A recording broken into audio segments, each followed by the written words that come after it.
C C M N Karassery ഇവിടെ doctor ഒരു set of പ്രശ്നങ്ങൾ ഉന്നയിക്കുന്നു. ആ ഉന്നയിക്കുന്നതിൻ്റെ കാരണങ്ങൾ ഈ പറയുന്ന അദ്ദേഹത്തിൻ്റെ ഇപ്പോൾ അദ്ദേഹം ഡോക്ടറാണ്, ചികിത്സിക്കേണ്ട ആളാണ്, അല്ലാതെ അഡ്മിനിസ്ട്രേറ്റർ അല്ല. അഡ്മിനിസ്ട്രേറ്റർ പണിയടക്കം സ്വയം എടുത്തുകൊണ്ട് ഈ പറയുന്ന മുട്ടാവുന്ന വാതിൽ മന്ത്രിയുടെ ഓഫീസിലടക്കം പോയി ഇവിടുത്തെ സജീവ എന്താ പ്രൈവറ്റ് സെക്രട്ടറി അടക്കം കാര്യങ്ങൾ ബോധ്യപ്പെടുത്തിയിട്ടും ഒരു ചുക്ക് നടക്കുന്നില്ല എന്നുകൊണ്ടാണല്ലോ എന്താ ഡോക്ടർക്ക് അത് പുറത്ത് പറയേണ്ടി വരുന്നത്. ചെമ്മൻ കാരശ്ശേരി ഉടൻ തന്നെ DMB വന്ന് പറയുന്നത് അങ്ങനെ ഒന്നും ഇല്ല എന്നാണ് പറയുന്നത്. എന്തോ നാണം കെടുത്താനുള്ള നീക്കം എന്ന തരത്തിലാണ് DMBയുടെ പ്രതികരണം. അവിടുത്തെ കോളേജ് പ്രിൻസിപ്പലിൻ്റെ പ്രതികരണം മറ്റൊന്നല്ല. ഇപ്പോൾ നേരത്തെ ജിൻഡോ പറയുന്നത് പോലെ ഈ ഡോക്ടർക്ക് കിട്ടുന്ന പിന്തുണ കണക്കിലെടുത്താണോ എന്തോ ആരോഗ്യമന്ത്രി എന്തായാലും സപ്പോർട്ട് പറയുന്നുണ്ട്.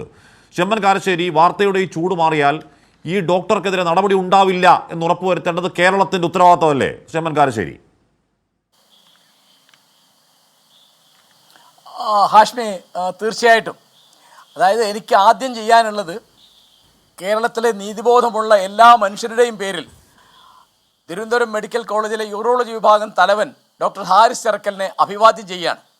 എനിക്ക് വളരെ ഈ സങ്കടകരമായ നാണം കെട്ട ഈ വാർത്തയുടെ ഇടയിൽ ഇത്രയധികം പാവപ്പെട്ട ആളുകളോട്, തൊഴിലാളികളോട്, ദരിദ്രന്മാരോട്, രോഗികളോട് പ്രതിബദ്ധതയുള്ള ഒരു മലയാളി ഡോക്ടർ ഉണ്ടല്ലോ എന്നുള്ളത് മനുഷ്യ നന്മയിലുള്ള എൻ്റെ വിശ്വാസം വർദ്ധിപ്പിക്കുന്നുണ്ട്.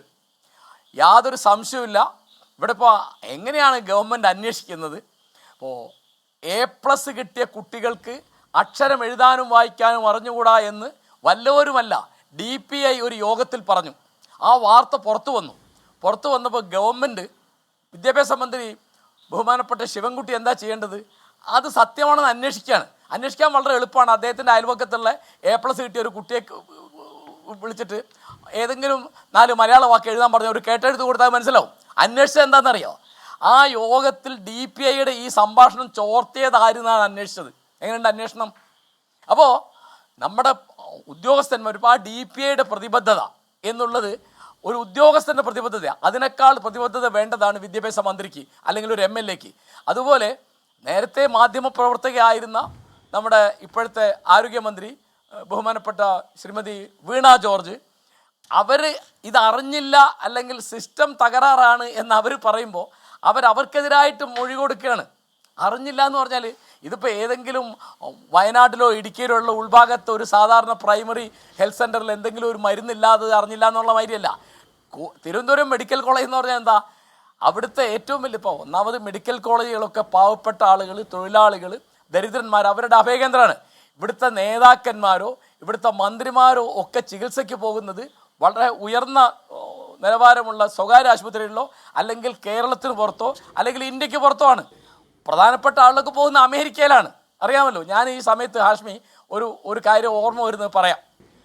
കൊച്ചി സംസ്ഥാനത്ത് കോൺഗ്രസ് പ്രവർത്തിച്ചിരുന്നത് പ്രജാമണ്ഡലം എന്നുള്ള പേരിലാണ്. ആ പ്രജാമണ്ഡലത്തിൻ്റെ ഏറ്റവും പ്രധാനപ്പെട്ട നേതാവായിരുന്നു ഇക്കണ്ട വാര്യർ. അദ്ദേഹമാണ് കൊച്ചിയിലെ പ്രധാനമന്ത്രി ആയിരുന്നത്. എൻ്റെ ധാരണ ശരിയാണെങ്കിൽ കൊച്ചിയിലെ ആദ്യത്തെയും അവസാനത്തെയും പ്രധാനമന്ത്രി എന്ന് അങ്ങനെ പറയാം ഇക്കണ്ട വാര്യരായിരുന്നു. ഇക്കണ്ട വാര്യർ വളരെ പഠിച്ച ആളാണ്, നേരത്തെ അഡ്വക്കറ്റ് ആയിരുന്നു. അദ്ദേഹം അവസാന കാലത്ത് ചികിത്സിക്കാൻ വേണ്ടി കൊച്ചിയിലെ സർക്കാർ ആശുപത്രിയിൽ പോയി. അപ്പോൾ ഗവൺമെൻറ് പറഞ്ഞു അദ്ദേഹത്തെ കേരളത്തിന് പുറത്തോ ഇന്ത്യക്ക് പുറത്തോ അയക്കാമെന്ന്. ഇക്കണ്ട വാര്യർ പറഞ്ഞു, ഞാൻ ഇവിടെ പ്രധാനമന്ത്രി ആയിരുന്ന ആളാണ്, ഇവിടുത്തെ സാധാരണ ജനങ്ങൾക്ക് കിട്ടുന്ന ചികിത്സ എന്താണെന്ന് എനിക്കറിയണം, എനിക്കത് മാത്രം മതി എന്ന് പറഞ്ഞു സർക്കാർ ആശുപത്രി കിടന്നു, ചികിത്സയേറ്റു. 1977 അദ്ദേഹം മരിച്ചുപോയി. ഇന്ന് കേട്ട എന്തൊരു അത്ഭുതകരമായ വാർത്താന്ന് തോന്നുന്നു. ഇതൊക്കെ ഈ നാട്ടിലുണ്ടായിരുന്നതാണ്. ഇക്കണ്ട വാര്യരൊന്നും ഇപ്പോൾ നമ്മൾ ഓർമ്മിക്കുന്നില്ല. അത്ര അധികം ജനങ്ങളോട് പ്രതിബദ്ധത ഉണ്ടായിരുന്ന ഒരാളാണ്. ആ പ്രതിബദ്ധത കാണിക്കുന്ന ഉദ്യോഗസ്ഥന്മാരും ഡോക്ടർമാരും നമുക്കുണ്ട് എന്നുള്ളത് തീർച്ചയായിട്ടും നമ്മുടെ ജനങ്ങളുടെ വലിയൊരു ആശ്വാസമാണ്.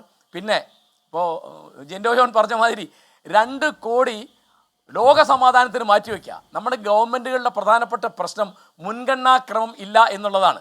ഇവിടുത്തെ രാഷ്ട്രീയ പാർട്ടികൾ എല്ലാവരും LDFിലും UDFിലും ഒക്കെ എല്ലാവരും എന്താ പറയുക, പ്രത്യയശാസ്ത്രമായിട്ട് അവതരിപ്പിക്കുക വികസനമാണ്. വികസനം എന്ന് പറഞ്ഞാൽ എന്താ? റോഡ്, പാലം, വലിയ ബിൽഡിങ്, മെഡിക്കൽ കോളേജ് 1-ാം തരം ബിൽഡിംഗ് ഉണ്ട്, അല്ലെങ്കിൽ ലബോറട്ടറി ഉണ്ട്, അല്ലെങ്കിൽ അവിടെ മറ്റേ സൗകര്യമുണ്ട്, ഈ സൗകര്യമുണ്ട്. നീതിയാണ് രാഷ്ട്രീയത്തിലെ ലക്ഷ്യം എന്ന് പറയുന്നത്.